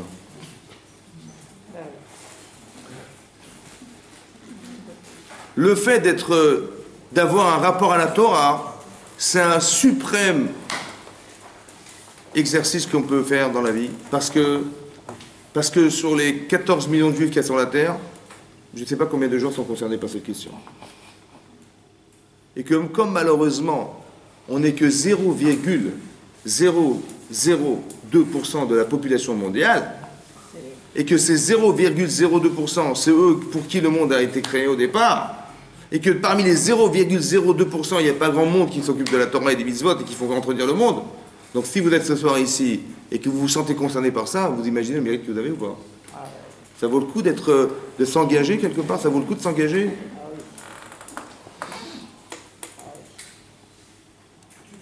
Ça vaut le coup de réparer un peu? Ça vaut le coup de bonifier sa personne? Ça vaut le coup de s'engager dans les mitzvot? Ça vaut le coup? Ben bien sûr, ça vaut le coup. Ça vaut le coup d'être en adéquation avec Hachem? Ça vaut le coup d'avoir un partenaire comme Hachem? Ça vaut le coup ou pas? Un partenaire infini, ça vaut le coup? Mais pourquoi on se prive de ça? Pourquoi on vit sa vie et puis... Mais non, bien sûr ça vaut le coup, bien sûr ça vaut le coup. Faire teshuva, c'est remettre en cause ça. Faire teshuva, c'est se rapprocher du Créateur. Quand on fait teshuva, il faut aussi comprendre quelque chose. Souvent, les gens me disent, vous savez, j'ai une vie quand même. Je dis, voilà, j'ai pas fait des choses, j'ai pas fait que des mitzvot dans ma vie. Hein. J'ai 40-50 ans. Dans mon passé, j'en ai fait des bêtises. Hein, vous savez, comment je vais réparer ça? Comment je vais me faire pardonner? C'est pas possible. Je dis, pourquoi? Comment je vais rattraper ça? Je me souviens de ce que j'ai fait, j'étais pas chômeur Shabbat, les femmes, bon, ça s'est passé comme ça, les trucs. J'ai fait plein d'avéros dans ma vie, comment je vais réparer ça? C'est trop tard, c'est fini, c'est terminé, c'est passé. Est-ce qu'on peut rattraper son passé? Bah oui. On peut pas, donc c'est fini, qu'est-ce que je dis en bon Dieu? J'ai encore le souvenir. Ça va? Bon. Est-ce qu'on peut rattraper son passé? Est-ce qu'on peut corriger les actes passés? Non.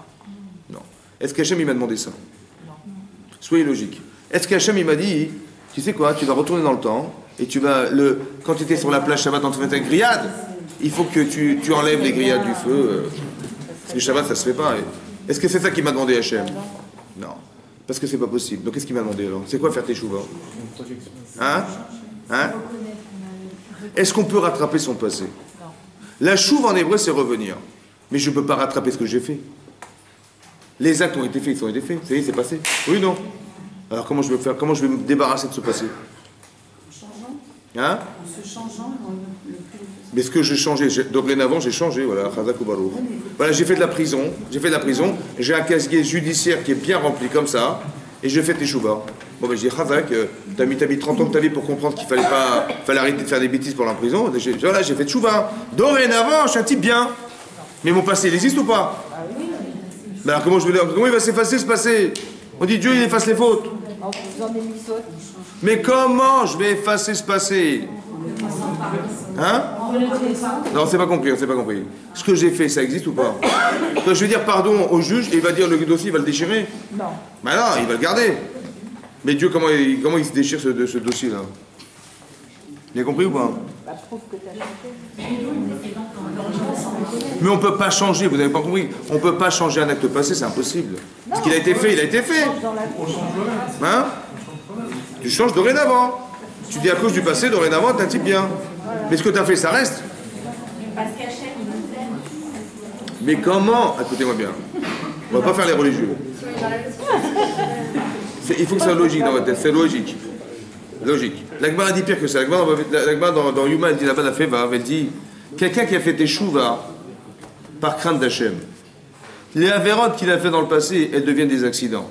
Un type, il a volontairement été à Deauville pendant Shabbat, en voiture. Il a fait des grillades sur la plage, Shabbat. Ouais. Il a dit, mais si j'avais su que c'était tellement grave, j'aurais jamais fait une chose pareille. Cette avéra, elle devient un accident. C'est moins grave. Ça va? Et s'il a fait teshuva, mais Ahava, avec l'amour d'Hachem, ça devient des srouillottes des mérites. Comment c'est possible? Comment c'est possible? qu'une Avera devienne un srout, un mérite, comment c'est possible? En faisant des grillades. Des grillades, ouais. Ou des saucisses, voilà, c'est pareil. Des merguez, des merguez. Vous connaissez la merguez? La femme de M. Guez. Alors, comment c'est possible que ça change? Comment c'est possible?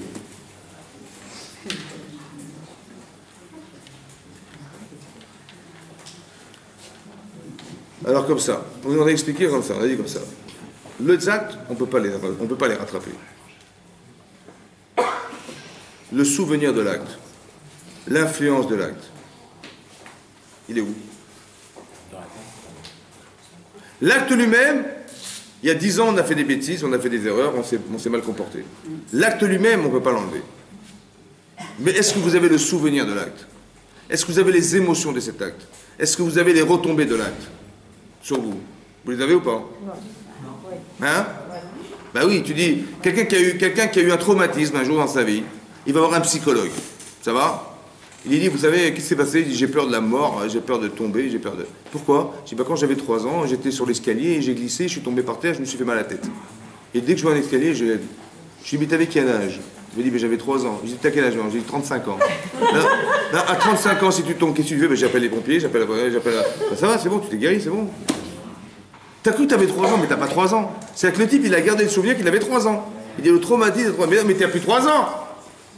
Donc, solution de ton problème en disant, à 35 ans, j'aurais jamais fait à 35 ans, j'aurais pas dit, je vais mourir. J'aurais dit, ben, je vais mettre un plat, je vais aller voir, je vais à l'hôpital, je vais appeler les pompiers, bon, voilà. J'aurais trouvé des solutions, pas. Mais pourquoi tu te gardes en toi? Mais c'est parce que tu gardes en toi ce souvenir. Oui, non. Donc, il est où le passé? Dans la tête. Il est où, elle est où l'influence du passé? Hein? Ben, elle est là, elle est en vous, non? Les actes passés, ils ont 30 ans derrière. Mais l'influence du passé, elle est où? Elle est là, présent. C'est quoi le présent? Ben, le présent, c'est le concentré de toutes vos expériences du passé. Le présent, c'est tout votre âge. Le présent, quand tu réfléchis aujourd'hui avec ton âge, et avec toutes les expériences, tu vas décider en fonction de tout ce que tu es. Ça va ou pas? Donc c'est quoi le passé? Ben, le passé, c'est rien. C'est que le présent qui est le concentré de tout mon passé. Ça va? Le passé n'existe pas. Il n'est que le concentré de toute ma vie entière, qui est la seconde où je vous parle. Ça va? Donc ça veut dire que si je change mon présent, ben, je change toute ma vie. Puisque toute ma vie, c'est ma seconde où je vous parle. C'est toute ma vie. Mais non. Donc si je change ce que je suis maintenant, ben j'ai changé toute ma vie. Il faut dire ça devant le juge. Vous avez compris ça? C'est ça, c'est ça qui est extraordinaire. C'est que je n'ai plus le traumatisme du passé. Vous dites, mais attendez, Rav, quand j'étais jeune, voilà ce que j'ai fait, comment je vais rattraper? Mais t'as pas compris. Si tu regrettes au présent ce que tu étais dans le passé, mais c'est que tu n'es plus l'homme du passé. Donc quand tu viens de voir Hachem, t'es qui? Ben, t'es celui du présent.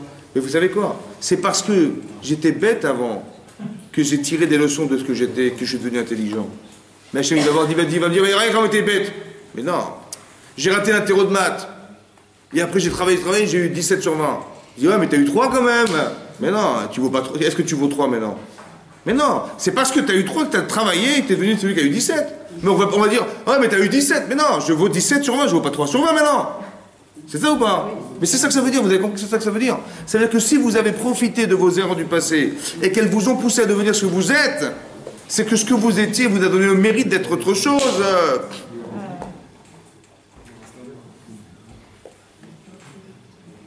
Arrêtez de croire que je pourrai jamais rattraper ce que j'ai fait, on s'en fiche parce que tu peux pas. C'est pas ça qu'Hachem il veut. Il veut que tu changes. Il veut que tu comprennes que tu ne vis pas un traumatisme, au contraire. Parce que ce qui te dérange aujourd'hui, c'est un bienfait. Parce que tu sais que ça va pas. Tu sais que tu aurais pu être mieux. Tu sais que tu aurais pu faire de ta vie autre chose. C'est ça qui compte. Maintenant que tu as changé, c'est ça qui est marqué dans le Rambam. Je suis un autre. Je ne me reconnais pas dans ce que j'étais avant. J'ai honte d'avoir été la personne numéro un. Mais la personne numéro un, c'est toi. Oui, c'est la personne que j'étais. J'ai le souvenir. Ce souvenir de là, de cet homme-là, j'en veux plus. Je veux plus de cette personne-là. Je veux être l'autre. Et c'est cette personne qui va dorénavant exister. C'est ça, faire teshuva. Vous avez compris? Et ça, c'est possible que si j'arrive à accepter que maintenant, je vais dire tous les jours, j'ai fauté, je regrette d'avoir été. Pourquoi ça se répète tous les jours? Pourquoi on fait le vidouille on le fait à Kippour, on en fait 10. Mais pourquoi on le répète tous les jours de la semaine, le matin et le soir? Pourquoi on répète? Vous savez pourquoi on répète? Parce qu'il y a 10 ans, j'ai fait tchouva, mais j'avais la honte de ma vie. Hein. J'étais... Bon, mais après, je vais quand même pas dire que j'étais nul toute ma vie, quand même.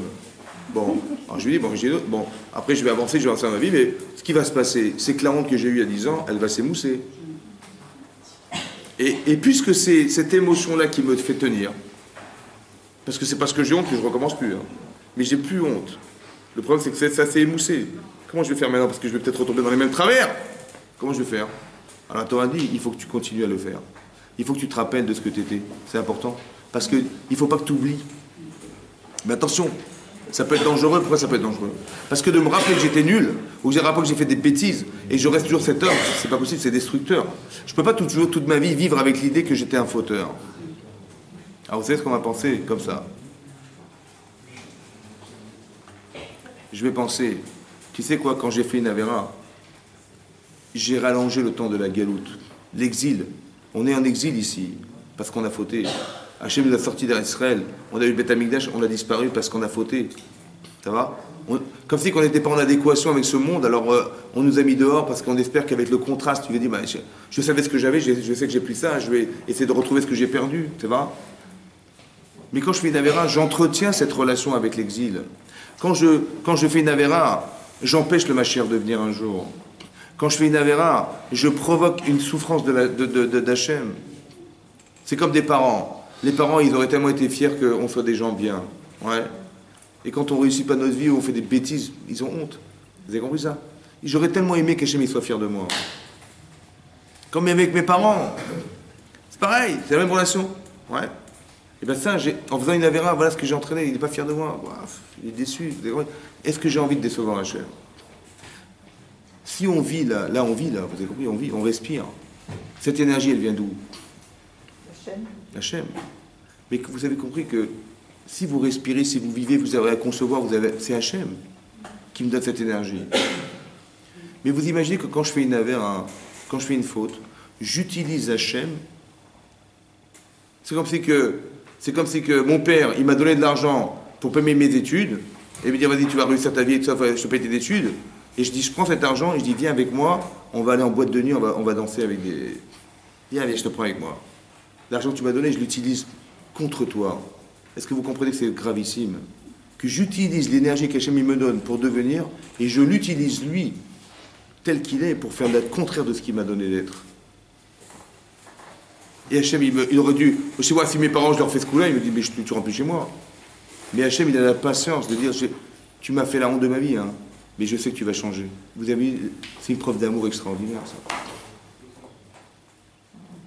Que malgré ce qu'on lui fait faire, subir, il dit non, mais je sais que tu vas changer, je sais que j'attends qu'une chose, c'est... Il est Raphaïm, il est patient, Hachem. C'est incroyable. C'est pour ça qu'il faut faire attention à ça. Il faut se donner une perspective de se dire, quand je dis j'ai fauté, c'est pas que je pense à je suis un fauteur.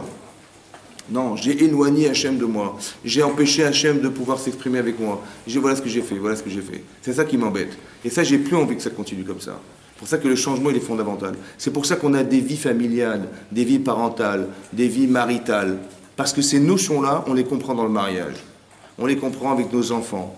Si on n'est pas marié, on ne comprend pas tout ça. C'est-à-dire, on le comprend, mais on ne le vit pas. C'est très important de le sentir, parce qu'on a une femme, on a des enfants, on a des maris, voilà. C'est le lien familial, en vérité, il va nous permettre de comprendre une notion qui est une notion de père, une notion de mère. On dit Hachem, il est Avinu Malkenu. C'est notre père. Mon père, c'est pas mon père. Ah, Dieu, c'est pas mon père. Je sais qui c'est mon père, moi.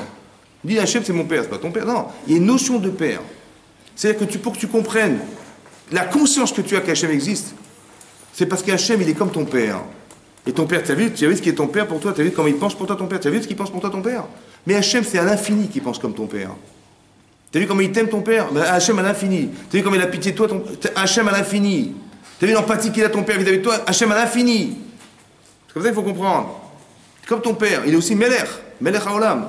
Tu vois, on a fait Versailles, ce magnifique château, pour un roi Louis XIV. Voilà ce qu'on a fait, le Kavod, voilà. Le Kavod qu'on a fait à ce roi, c'est fantastique. Mais imagine le Kavod Hachem. Qu'est-ce qu'il veut faire quoi il veut faire? Mais quand tu cultives ces notions-là, tu commences à avoir une dimension différente. Tu commences à te rendre compte de ce que ça veut dire. Et que tu peux envisager d'avoir honte de mal faire et d'avoir le plaisir de faire. Parce que tu sais dimensionner de quoi tu parles. La Avodat Hashem, c'est pas du cinéma. La Avodat Hashem, c'est pas de la religion. La Avodat Hashem, c'est d'avoir conscience des valeurs. Ça va? C'est ça d'être Oved Hashem. Et quand tu as ces valeurs en tête, tu peux te permettre d'accéder à quelque chose de fort. Quand tu aimes ce que tu fais, tu vas loin dans la vie. Quand tu n'aimes pas ce que tu fais, tu vas pas loin dans la vie. Ça va? Mais il faut aimer ce que vous faites. Il faut aimer ce que vous êtes. Ve'afta le'reacha kamocha. Tu aimeras ton prochain comme tu t'aimes toi-même. Mais est-ce que tu t'aimes toi-même? Si tu t'aimes pas, comment tu veux aimer les gens? On dit, mais moi je supporte rien, je supporte pas les gens. Et c'est normal parce que peut-être tu t'aimes pas toi-même. Eh ben oui, peut-être tu t'aimes pas toi-même, c'est pour ça que tu ne supportes pas les autres. Avant de dire, ah, t'as vu comment il se commence, comment il se passe. Et pourquoi tu parles de ça? Ben, peut-être que parce que tu ne respectes pas la valeur humaine, que tu peux bien de négliger la valeur humaine. Non, c'est pas ça. Mais apprends à t'apprécier toi-même. Dis, mais moi je suis un type bien, je fais des choses bien. Mais tu sais bien le faire, mais il y a tellement de gens comme toi. Pourquoi tu te moques des autres? Vous savez ce qui se passe? La critique, elle vient de soi au départ. C'est ça la teshuva. Qu'il faut avoir, avant d'être des gens bien, malheureusement, il faut des fois être des gens bons. C'est ça qu'il faut comprendre, c'est que derrière tout ça, il faut passer par toute cette réflexion-là, parce que c'est ça qui pour. J'ai envie de changer, je demande à Hachem, je prie Hachem, qui me pardonne, et que j'ai la cohérence d'être une personne qui va pouvoir avoir une logique, qui va me permettre d'accéder à ce que j'ai envie d'être un jour. Donc, mais malheureusement, j'ai des boulets qui m'empêchent d'avancer dans ma vie, voilà. Ces boulets, c'est toutes ces avérantes qu'on fait dans la vie qui ont une incidence sur nous, qui nous empêchent d'avancer. On dit, mais j'aimerais bien, j'arrive pas à courir, j'arrive pas, mais oui, j'ai compris, mais t'as vu les boulets que t'as au pied? Il faut casser ces boulets pour envisager d'avoir une perspective de voler dans ta vie, d'avoir des ambitions. Vous avez compris? Ou la réaction psychologique, des fois j'arrive pas parce que j'ai un traumatisme dans la tête qui me fait que j'arrive pas à m'en séparer. Vous avez compris? Il faut prier Hachem pour dire, débarrasse-moi de tout ça. Mais Hachem, il sera un plaisir de le faire. Vous avez compris? C'est comme avec nos enfants, quand ils ont des difficultés scolaires, on dit, débrouille-toi. On dit, on va te faire des cours particuliers, on va essayer de mesurer ton niveau de compréhension. Voilà, Hachem, il fait ça en permanence. Il suffit de lui demander. Vous avez compris? C'est ça la teshuva. C'est ça qui pour. Yom HaKippourim. C'est le jour de la capara de l'expression des fautes. L'expression des fautes, c'est d'effacer les fautes. Mais c'est toi qui commences à effacer les tiennes. Et après, Hachem, il fait qu'entériner ce que tu as effacé toi-même. Quand tu as honte de toi et que tu veux avancer dans ta vie et que tu sais que tu as un privilège d'être juif et que tu sais que le monde il tient par toi et que tu sais que les misotes que tu fais elles ont quelque chose qui va faire que le monde est monde, tu te rends compte de ce que tu représentes. Et c'est cette importance-là qu'il faut revêtir dans sa vie. On n'est pas n'importe qui. Et à partir du moment où je sais que je suis quelque chose, je néglige pas ce que je suis. C'est comme un étudiant, il va à la fac avec son jean troué. S'il n'est pas troué, il ne le met pas. Comment il mange, il s'explique sur sa chemise, c'est comme ça. Bon, mais quand il a eu son diplôme et qu'il rentre, il a eu son diplôme, il va travailler à la banque. Le jean, il est où le jean troué? Ça va? Comment il s'habille? Cravate, costard. Il faut. Mais je sais pas, hier, tu avais un jean troué, tu te mangeais comme un cochon, et aujourd'hui, tu es super bien, classe. En un jour, tu as changé, ça va, hein? Comment tu as fait? C'est comment tu as fait? Parce que tu représentes quelque chose. Tu as une fonction que tu n'avais pas avant. Tu as une mission que tu n'avais pas avant. Il faut juste avoir des missions. On n'a pas besoin d'attendre d'être pour pouvoir envisager ça. La perspective d'être, c'est fondamental, et c'est ça qu'on doit atteindre. Et tout ce qui fait obstacle à ça, il faut l'éliminer. Buvez, éliminez. Donc c'est pour ça qu'il faut étudier la Torah pour comprendre ces choses-là. Et donc je vous encourage, Bezat Hashem, à ce qu'on fasse une belle teshuva pour ce Yom Kippourim. Amen, amen.